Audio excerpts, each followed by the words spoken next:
Hi everyone and welcome to a new video. If you're wondering if helium mining is still profitable and is it still worth the investment of $500, well then this is the video for you. If you like the sound of that and you want to find out more, be sure to hit that like button and don't forget to subscribe at the end of the video.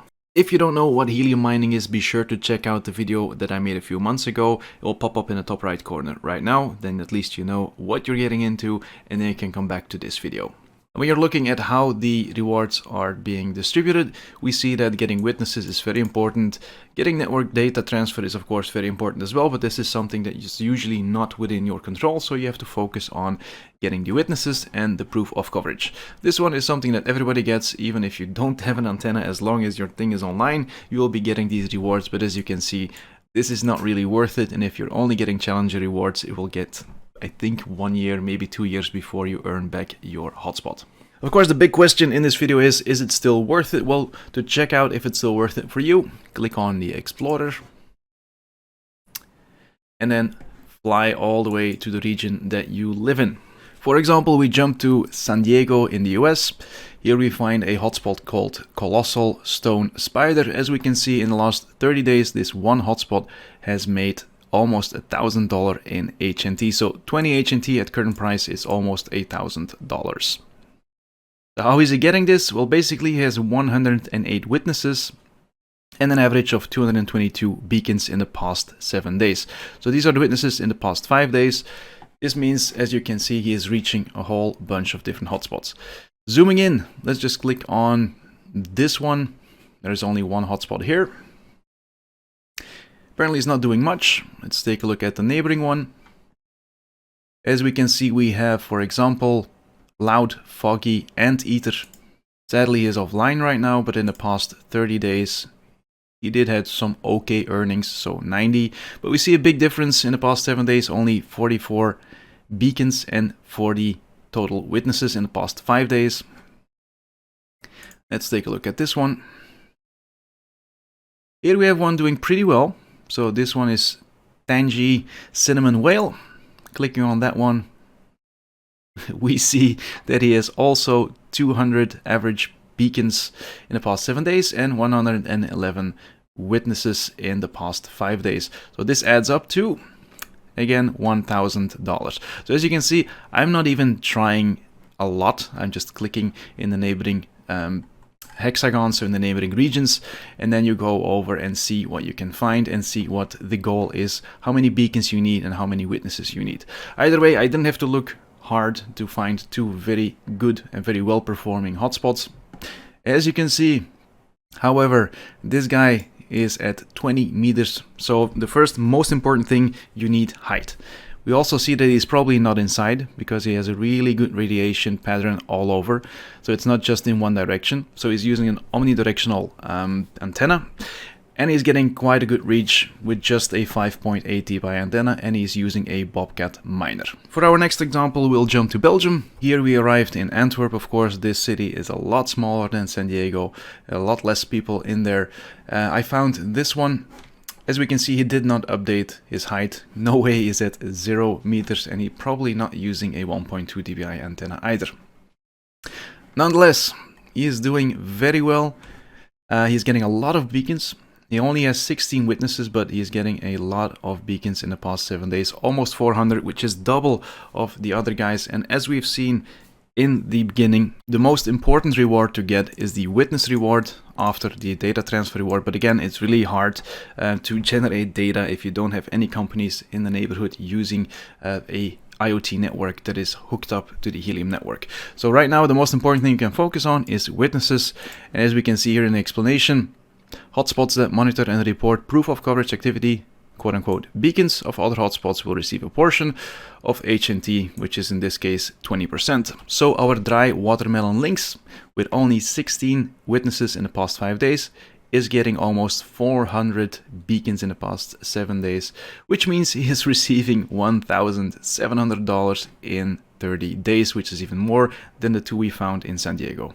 Next up, we fly all the way to Paris, and there we have found Icy Hazelnut Duck. In Paris itself, I've noticed it was really hard to find well-performing hotspots because all of them were not at a really great height, so I think it was really hard to find a very high location in the middle of Paris. So I started looking on the outskirts, and then I found this one. As you can see, he has a lot of witnesses, 109, but he also has very good beacons, so he had 358 average beacons in the past 7 days. Now, why is he getting less in 30 days than the one in Antwerp?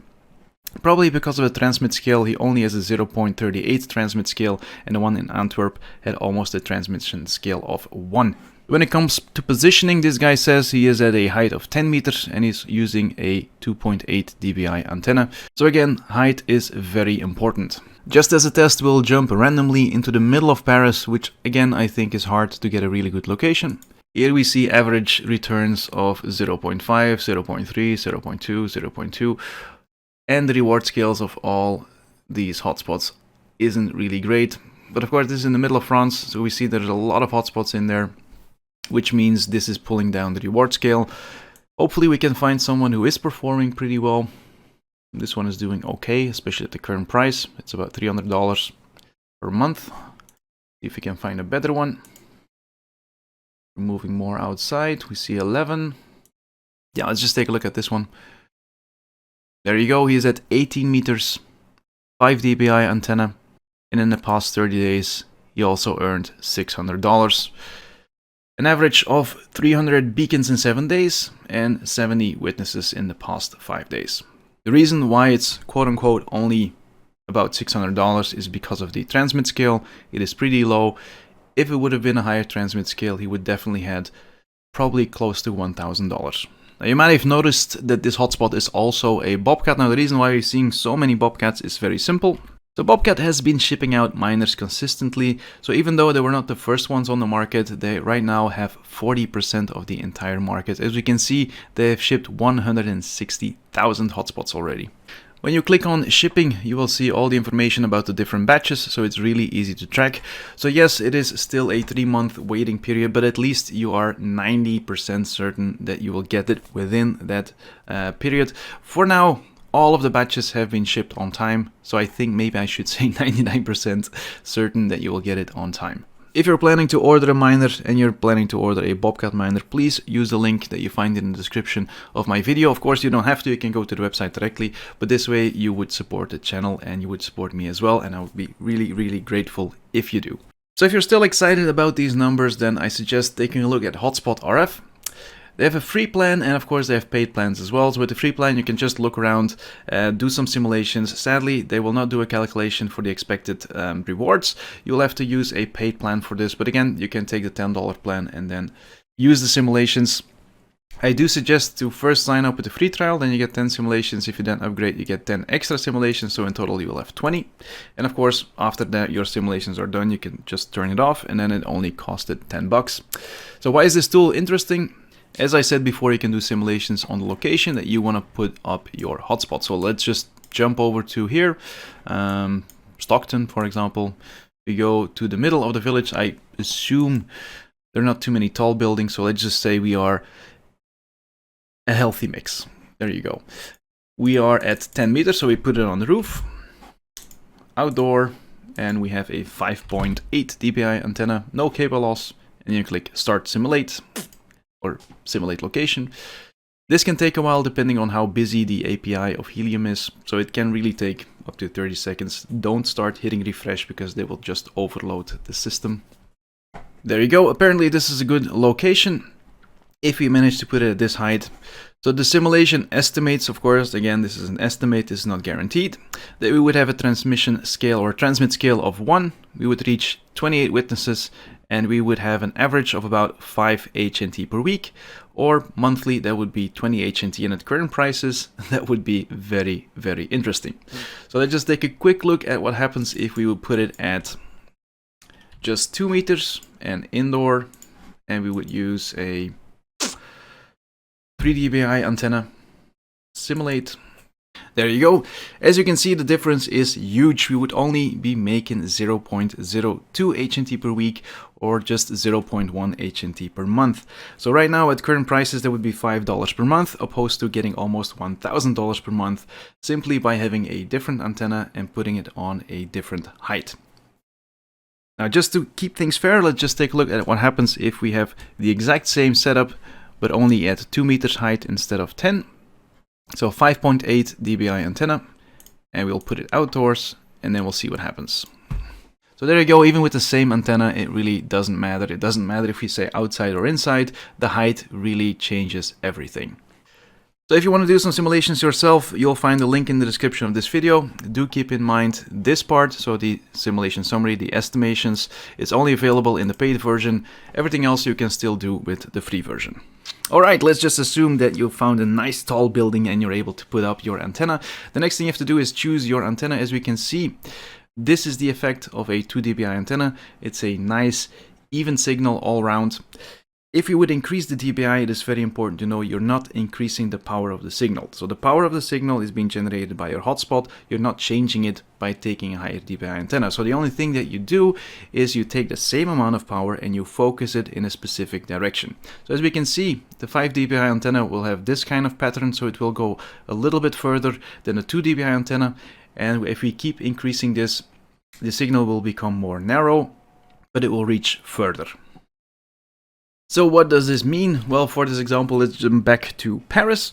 If we have a whole bunch of hotspots in the middle of Paris, for example here, and we could put it on a tall building and we want to reach all of these hotspots close to us, as we can see, 10 here, 9 here, 8 here, 12 here, and so forth. So a lot of hotspots nearby. I would personally use a lower dBi antenna, because then we have a nice coverage all around the building. If we would decide that we want to reach further, then we use a 5 dBi antenna, and I will probably not be reaching these ones because we have this kind of pattern. So looking at the image again, we have a little dead zone right here, so all the hotspots that are close to us, we will not be able to reach them, but we will be able to reach hotspots that are further away. So let's change the situation a little bit and assume that we are over here. In this case, I don't think it would be interesting to use a 2 or 3 dBi antenna because there are not so many hotspots nearby. However, there are a lot of antennas in the center that we have here in the center of Paris, so it would make sense to take a higher dBi antenna, for example a 5.8 or a 10 dBi antenna, and maybe even go for a directional rather than omnidirectional antenna, and then just point it all the way over here so that we focus our beam and focus our reach on the city of Paris, where all of the hotspots are concentrated. So I hope this gives you a little bit of a guideline on how to use the different antennas, and that it doesn't mean just taking a higher dBi antenna will give you a better signal. Not at all. It depends on the situation and the location that you are in. Now, if you want to find out more about antennas, I do suggest taking a look at this video. I'll put a link in the description as well. Maybe it will pop up in the top right corner right now. So it's a video of Agentech. It's a small channel. But yeah, he made a really nice in-depth video on antennas and how they work. So definitely check it out if you want more information about the different antennas and what to expect. Now, if you're really getting serious about helium and hotspots and you have a whole bunch of hotspots spread out all over the country, then maybe it is interesting to take a look at Hotspot. Right now, it is still free. So it's basically an administrative tool or a management tool. So you can create a workspace, and in that workspace, you can add your wallets and hotspots. And then you can even get in touch with different people that are also using Hotspot and then exchange information and how you're doing things. And then more importantly, you can also have a commission report. So basically you can add different hotspots, add a commission to it, and then it starts calculating how much HNT you owe to the people who have put up a hotspot for you. So yeah, this is definitely an interesting management tool. Right now, again, it is free. If it's good and it was useful, then I suggest giving them a donation. Because yeah, I think the tool works pretty well, so definitely check it out. Again, I'll put a link in the description. So what is my final conclusion? Well, basically in the beginning, it was just get as many miners as you could and get them up and running, and you would be making a lot of money. Right now, the situation has changed. It is better to buy, for example, 1 miner and put it on a great location rather than buying 10 miners and putting them on average locations. So my suggestion to you guys is, first, before you buy anything, go to the Block Explorer, check out your location and see what others are doing. Or if you don't mind spending a few dollars, go to HotspotRF and really do the simulation. At least then you'll see what you can expect. You can play around with the height, you can play around with the antenna, and then see what the estimated rewards are. Again, for both of the tools, I will put a link in the description of this video. If you're certain you have a good location, then it's time to order your miner. Right now, the only one who is providing consistent deliveries is Bobcat. You'll find a link in the description of this video. Again, you don't have to use my affiliate link, but I would be really, really grateful if you did. Alright, that's it for this video. I hope you guys enjoyed it. If you got any questions, do not hesitate to post a comment and I will get back to you. Also, if you enjoyed it, hit that like button, hit that subscribe button. Don't forget to hit that notification bell. And again, just post a comment because they will help push the video in the YouTube algorithm. Thanks again for watching, and I'll see you guys in the next one.